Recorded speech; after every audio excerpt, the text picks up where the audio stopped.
Deuxième partie de Regard croisé, on était sur le Gabon avec les confrères et on évoquait le sujet, le nouveau gouvernement prête serment devant Ali Bongo, un gouvernement de 38 ministres. C'est pas trop quand même, jamais poli. Sylvestre Béni, quand vous voyez un peu le nombre, c'est un peu pléthorique, non? Je crois que le Gabon a fait un petit effort de réduire le nombre des ministres. Ils étaient 41 ministres dans le précédent gouvernement. Et vous savez que ce pays dépense beaucoup en ce qui concerne l'administration. La présidence a dû supprimer des dizaines de postes, le gouvernement également. Donc le FMI de passage donc, au Gabon a demandé par rapport aux difficultés que connaît ce pays-là, surtout avec la chute du prix du pétrole, et donc la crise dans ce secteur-là. Le Gabon ne tient plus, donc il y a des mesures qu'il faut prendre, et donc le gouvernement a été réduit de 41 membres à 38 membres, c'est pas assez. On pensait qu'il y aurait moins de 30 ministres. Peut-être une vingtaine. Voilà, pour un petit pays comme le Gabon, mais le pays a été habitué donc à des gouvernements prétoriques, à des postes dans diverses administrations, et il y a eu beaucoup de suppressions. On espère que le pays s'en sortira avec ces nouvelles réformes. Maintenant, comparé à un autre pays comme le Ghana, qui nous a surpris avec un nombre beaucoup plus pléthorique de ministres, je crois que l'Afrique devrait commencer à réduire le train de vie de l'État. Apparemment, on veut satisfaire tout le monde, ceux qui ont supporté un candidat à la magistrature. On se dit, mais il faut quand même donner un peu. Oui, c'est un peu compliqué s'il y a la géopolitique. Vous savez, nos États, surtout avec les ethnies et les régions, et donc chaque population a envie d'avoir un représentant dans le gouvernement. Et donc, les pouvoirs ont cette difficulté-là. Il faut pouvoir assurer la représentativité de tous les coins du pays, de toutes les localités, de toutes les ethnies. Après, il y a aussi les récompenses politiques, il y a le militantisme, ceux qui ont aidé aussi à arriver au pouvoir et tout cela, ce qui fait qu'au niveau de ces postes politiques-là, il y a un grand nombre de nominations. Aujourd'hui, avec des institutions comme le FMI donc, qui veillent au grain, les États sont donc obligés de revoir tout ça à la baisse. Et vous voyez que des pays comme le Ghana, on en parlait, ils ont plus de 80 ministres, je pense. Je ne me rappelle pas. Oui, une centaine pratiquement. Ces pays, par exemple, sont sortis de leur tutelle du FMI récemment parce qu'ils n'ont pas envie que le FMI vienne leur dire quoi faire et quoi ne pas faire. Mais je pense aussi que la bonne gouvernance, c'est également avoir une équipe réduite, mais efficace. Non, moi je pense qu'il faudrait quand même pas se payer de mots pour le dire. 38 ministres pour un pays qui est quasiment dans un point d'ajustement structurel, je me dis que c'est osé. Vous savez, l'économie du Gabon se repose essentiellement sur le pétrole, il faut le dire ainsi. Mais aujourd'hui, nous avons vu que le coût du pétrole a totalement considérablement chuté. Mais continuer peut-être à avoir un effectif pléthorique pour des ministres, je me dis, à quoi bon? Il faudrait quand même qu'on pense peut-être à réduire le nombre donc de postes ministériels, et donner plus une latitude de peut-être avoir des secrétaires d'État et tout. Ça pourrait peut-être permettre au pays de se relancer. Mais maintenant, s'il faut peut-être gratifier des gens parce qu'on a été trop militant et puis prendre ce poste-là, je me dis que c'est là où se pose le problème, parce que 38 ministres, pour le Gabon actuellement, c'est pléthorique, il faut le dire. Donc, il faudrait pas quand même que les gens soient toujours dans ce schéma donc de gratifier les choses parce qu'on a été un bon militant, donc viens prendre ce poste et toi aussi tu manges. Non, il faudrait plutôt penser au décollage économique et pour que les Gabonais puissent en sortir. Parce que en réalité, aujourd'hui, les Gabonais tirent le diable par la queue. Ça, il faut le dire. Il y a peut-être 10 ou 15 ans, le Gabonais a quand même une autosuffisance lorsqu'ils vont dans tous les pays, mais aujourd'hui, on sait qu'eux aussi ils subissent quand même du moins le cours des choses. Donc, franchement, il faut le dire, c'est osé. 38, c'est osé. Marc Aboflan. Vous savez, il y a beaucoup de choses qui ont changé au Gabon ces dernières années. dans un article même récemment, je disais les deux visages du Gabon. Vous savez, le Gabon, c'est un pays qui démontre deux faces. Et avec les nouvelles donnes, notamment cette maladie-là qui a réduit considérablement les capacités de travail de Ali Bongo, on se rend compte évidemment qu'il ne sera pas le seul au contrôler. Il faudra véritablement des hommes loyaux parce que on a vu, quoi qu'on puisse en penser, la dernière tentative de coup d'État pendant qu'il était encore en convalescence. Et donc il faudrait non seulement mettre des hommes loyaux, mais également des hommes de confiance qui pourraient dérouler la politique comme le voudrait Ali Bongo. Au-delà de ce paramètre, il y a aussi le fait que vous allez le constater pendant ce remaniement ministériel qui est intervenu, il y a eu beaucoup de postes à la présidence de la République aussi qui ont été remaniés. Il y a eu beaucoup de conseillers, beaucoup de responsables de la présidence de la République qui ont changé de poste, notamment le tout-puissant Maxime Takrobinsi, qui était encore directeur de cabinet, qui est passé simple conseiller. Et donc, dans tout ce lot-là, il ne faut pas oublier que le Gabon ne sort pas non plus d'une échéance électorale pour qu'on puisse se dire que ces nominations sont plutôt issues d'une récompense politique. Parce que c'est vrai, le dernier gouvernement qui a été nommé à la veille, donc au lendemain des élections présidentielles, ça sentait, c'est vrai, des récompenses politiques. Mais avec ce nouveau gouvernement-là, c'est plutôt le gouvernement qui devrait conduire l'essentiel de la politique d'Ali Bongo. Mais malheureusement, comme on le constate dans un certain nombre de nos pays, au Gabon, la corruption a encore fait son lit. Et quand vous prenez les intitulés, même les nominations, en tout cas les postes d'un certain nombre de ministres, vous sentez que ce sont des portefeuilles vides qui sont nommés, enfin, des gens qui sont nommés pour quelques jours, eux aussi, aillent à la mangeoire. Et c'est ça qui est dommage. C'est vrai qu'on ne sent pas, quand vous prenez la liste de ces 38 minutes, qu'il y a véritablement une structuration au niveau de l'action de l'État.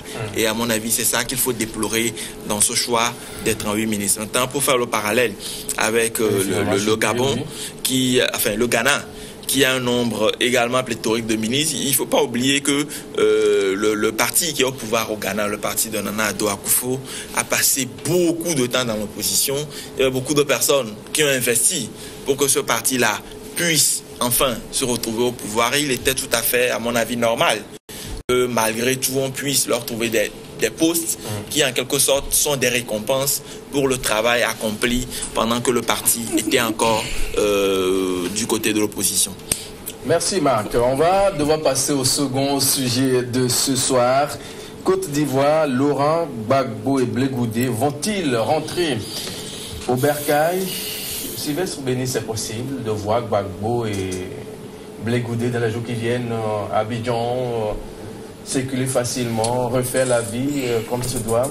Oui, je crois que c'est possible, mais pour l'instant, parlons plutôt donc de victoire provisoire, si vous voulez.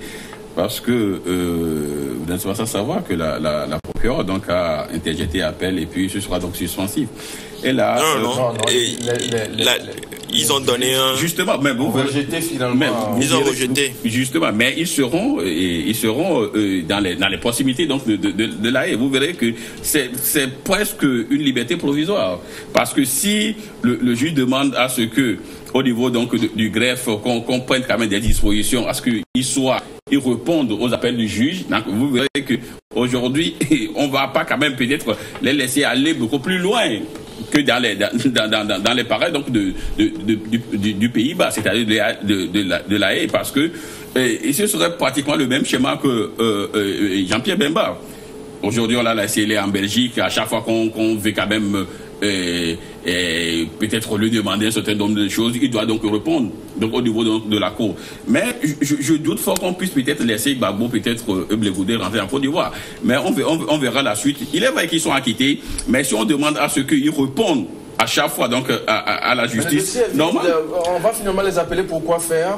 Justement, pour l'instant, ils sont acquittés, mais du moment où l'accusation a interjeté appel, donc ça veut dire que c'est la première instance qui a quand même prononcé leur acquittement. S'ils vont interjeter appel, donc ça ira au niveau donc, de la cour d'appel. Donc ça veut dire qu'il y a d'autres éléments qui peuvent peut-être rentrer en jeu et on va peut-être les interroger sur d'autres faits. Donc c'est vrai qu'au niveau de la première instance, ils sont tous acquittés, mais peut-être qu'au niveau de la cour d'appel, il peut y avoir peut-être d'autres éléments qui vont peut-être encore les coincer. Donc c'est pas encore joué. C'est pas encore joué. Au niveau de la première instance, c'est fait. Ils sont acquittés, mais au niveau de la cour d'appel, il peut peut-être se fonder encore sur d'autres éléments, ou peut-être il y aura d'autres témoins qui vont peut-être se présenter. C'est possible. Les 80 n'ont pratiquement rien dit. Et les 82 témoins au niveau de l'accusation n'ont pratiquement pas trouvé d'éléments. 4000 vidéos. D'éléments à charge donc de Blé Goudé. Mais vous savez, aujourd'hui, il faudrait également comprendre une chose. La CPI, moi, je le plante peut-être sous le sceau donc d'une mafia, parce que vous verrez que depuis que cette cour existe, il n'y a que en réalité les personnages politiques, ou du moins les autorités politiques africaines qui sont jugées là. Il y a déjà 3 dirigeants africains qui sont passés. Il y a Uhuru Kenyatta donc du Kenya qui a été acquitté, il est parti. Il y a en plus le vice-président donc de la RDC, Jean-Pierre Bemba, qui a aussi une liberté provisoire, et puis Laurent Gbagbo. Donc on a tendance à croire que cette cour-là est uniquement réservée aux Africains, et là c'est les Occidentaux qui sont là qui tirent les ficelles. Donc aujourd'hui, vous verrez que tôt ou tard il y aura d'autres éléments. Peut-être que la mafia va trouver pour les coincer, c'est possible. Germain Poli, Gbagbo et Blé Goudé vont-ils rentrer si finalement on leur donne la chance de vraiment rentrer? Parce qu'on a écouté le président qui a dit, vous pouvez rentrer si vous le souhaitez. Je crois que finalement la Cour pénale a reconnu qu'il n'y avait pas d'éléments pour le retenir, que le dossier était vide. Maintenant, ils ont passé déjà plusieurs années gratuitement en prison, parce qu'en réalité, ceux dont on les soupçonnait, ils étaient censés être innocents avant que la culpabilité ne soit donc prouvée, ce que le parquet, donc le procureur, le cabinet du procureur n'a pas pu prouver. C'est des preuves qui n'ont pas été apportées. Et donc, Gbagbo et Blé Goudé ont été incarcérés injustement pendant 8 ans environ. C'est déjà une injustice. Comment est-ce qu'on pourrait réparer cela? Mais on peut en même temps saluer finalement le courage de la CPI, parce que l'injustice était criarde. Les Africains menaçaient de se retirer de cette cour-là. La Russie a plié bagage, et puis les États-Unis. Les États-Unis n'étaient ils n'ont même pas ratifié donc le traité qui instituait la création de cette cour-là. Et donc aujourd'hui, la Cour s'est rendue compte, et comme le disait Sylvestre, que c'est un instrument qu'on a créé pour mettre en difficulté certains présidents africains que les Occidentaux n'aiment pas. Alors, Gbagbo a perdu une élection, il demande qu'on recompte les voix. Ces mêmes personnes qui ont refusé qu'on recompte les voix, aujourd'hui, c'est eux qui demandent qu'on recompte les voix en RDC. Et on a arrêté Gbagbo, on l'a incarcéré, et Blé Goudé s'est enfui un peu, mais 2 ans après, il a été pris également. Et donc, aujourd'hui, l'Afrique est un peu soulagée. Je pense que la CPI devrait pouvoir mettre un terme même à ses activités, parce que dans cette crise où on parle de crimes contre l'humanité, on reconnaît qu'il y avait eu 2 camps et qu'on n'a finalement même pas écouté la défense de Gbagbo. On a juste analysé le dossier d'accusation du procureur pour dire que c'était vide, et il a fallu perdre autant d'années pour se rendre compte que ce dossier ne tenait même pas et qu'on n'avait même pas besoin de le défendre. Donc je crois que ça a été un procès politique. Gbagbo a été puni par ceux qui voulaient le sortir de la Côte d'Ivoire pour un temps. Et vous allez remarquer que dans le cas de la RDC aussi, peu avant l'élection, on a libéré Jean-Pierre Bemba. Peu avant aussi les élections en Côte d'Ivoire. Voilà, on libère aujourd'hui Gbagbo. Finalement, c'est quoi le Voilà. Alors, quel est ce plan-là que certains ont tissé sur le dos de l'Afrique? Pourquoi on le libère seulement maintenant? Maintenant, est-ce qu'il va rentrer, pour répondre à votre question? Je crois que Gbagbo est poursuivi ou déjà condamné en Côte d'Ivoire pour 20 ans de prison par rapport à une question de braquage. Et est-ce que s'il retourne, il sera poursuivi, les autorités ivoiriennes qui sont dans une logique de réconciliation et avec toutes les difficultés que Ouattara aujourd'hui en Côte d'Ivoire n'a aucun intérêt. Maintenant, est-ce qu'il y a assez de garanties pour que Gbagbo retourne en Côte d'Ivoire? Est-ce que, comme le pensent certains observateurs, il va plutôt aller rester un peu en Belgique où il y a sa deuxième épouse? On n'en sait rien. Mais je crois qu'il serait intéressant qu'il rentre au pays parce que c'est bien chez lui là-bas et que sa présence, donc son retour en Côte d'Ivoire va apporter un plus donc à la cohésion de cette nation-là qui a été divisée par cette guerre civile-là et par cette élection qui finalement n'a pas apporté la paix et on ne sait pas pratiquement 10 ans après qui est le vainqueur de cette élection. Marc Aboflan, pour la paix, la sécurité, la cohésion totale, la réconciliation, n'est-il pas bon de voir Gbagbo dans les jours qui viennent avec son jeune ministre incarcéré, Blé Goudé, à Abidjan ou quelque part à Yopougon? À Gagnoa, pourquoi pas, voilà. C'est une évidence, c'est vrai que ça ne pourra pas se faire dans 2-3 jours, mais dans quelques semaines, dans 1 ou 2 mois, on va assister à ce retour triomphal là. Si, c'est une évidence. Parce que... Est-ce qu'il y a une garantie, la sécurité garantit tout cela? On risque de voir un président qui a été incarcéré pendant 8 ans, qui rentre dans son pays qui... On ne souhaite pas. Parce que c'est un pays en ébullition par moment, dans des zones, quand on sait... À mon avis, c'est tout ça aussi l'enjeu. C'est tout ça aussi l'enjeu. Et je suis de ceux qui croient que cette libération dépasse simplement la simple innocence ou culpabilité de Gbagbo et de Blé Goudé. Mais cette libération a beaucoup plus des intérêts stratégiques. Et comme le soulignait tout à l'heure certains de mes confrères, cette libération ne s'est pas faite sur le fil.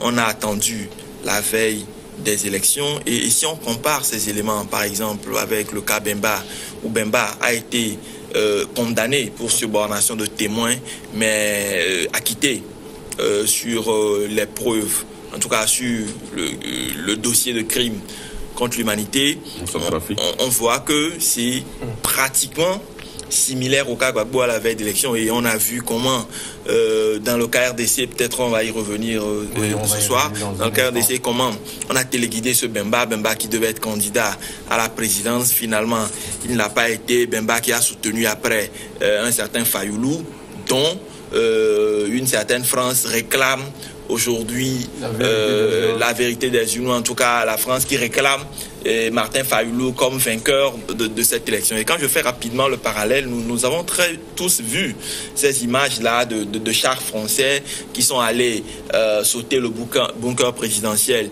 pour sortir un certain Gbagbo et Simone à l'époque. Nous avons vu toute l'implication de la France dans la conduite même de ce procès. Si depuis le début nous disions que ce dossier était vide, ou en tout cas, même s'il y avait eu des crimes commis en Côte d'Ivoire, les crimes ont été commis par 2 camps, il était inadmissible que la justice, ou en tout cas la justice internationale, qui est censée être plus crédible, qui est censée être plus impartiale que nos justices nationales, ne prennent en compte aveuglément qu'une seule partie de cette crise. Aujourd'hui, 7 ans après, les faits sont là têtus.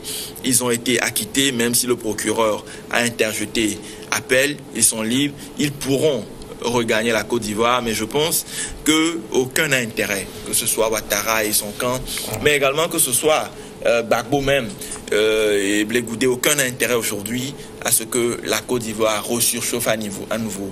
Et je suis de ceux qui pensent que puisque le jeu politique en Côte d'Ivoire est en train de se rejouer, on a vu ce détachement-là du PDCI et du RHDP, on a également vu ces derniers temps le rapprochement entre un certain Bédié et Simone Gbagbo qui a été libéré par Ouattara. Et donc, à mon avis, il y a forcément, avant cette libération, une entente, ou en tout cas une entente de couloir entre les principales politiques ivoiriennes et tout l'enjeu, justement, c'est 2020, parce que 2020, ce qui se joue, c'est non seulement la préservation des intérêts stratégiques de la métropole, mais aussi un juste retour de pouvoir, ou en tout cas un départ d'une certaine ancienne classe. Ouattara l'avait déjà dit dans son discours qui était plein de sens, en tout cas à l'indépendance passée quand il disait qu'il faut que nous laissions la place à une certaine génération. Il n'a pas dit qu'il allait laisser la place, mais il veut quitter la scène avec un certain Bédié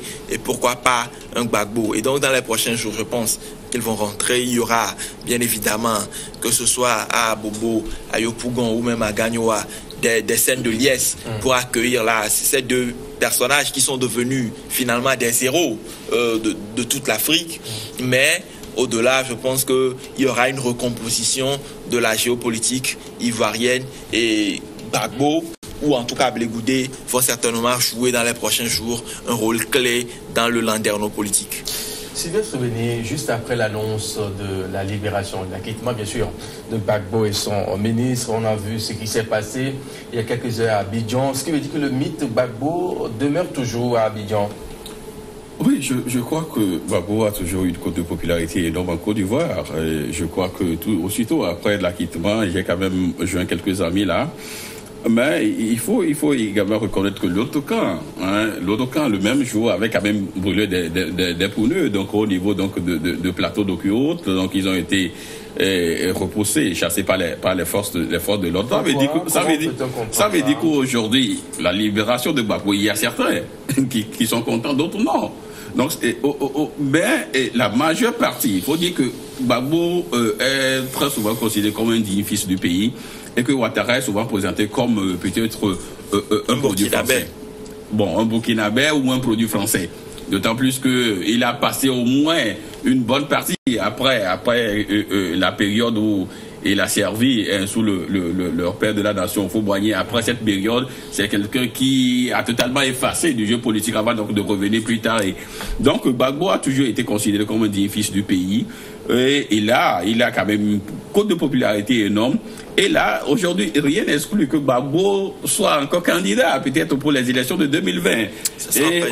Oui, c'est possible, parce que si vous voyez Simone et Henri Konabidi qui sont ensemble, si vous voyez Guiraud Soro qui dit qu'il ira peut-être présenter ses excuses, demander pardon à Gbagbo, aujourd'hui, et Soro qui n'est plus en odeur de sainteté avec Ouattara, qui l'a servi pendant des années et qui tente un rapprochement avec Bédi, et la preuve, ils se sont déjà vus 2 fois, ce qui a suscité un véritable tollé au niveau donc du camp Ouattara. Donc aujourd'hui, le jeu politique en Côte d'Ivoire est presque favorable à Laurent Gbagbo. S'il revient, il sera accueilli comme un roi, comme un chef. Et là, et peut-être, bon, il est vrai, Ouattara ne sera plus candidat, du moins pour l'instant, d'autant plus qu'il a annoncé qu'il va peut-être confier le pouvoir aux jeunes.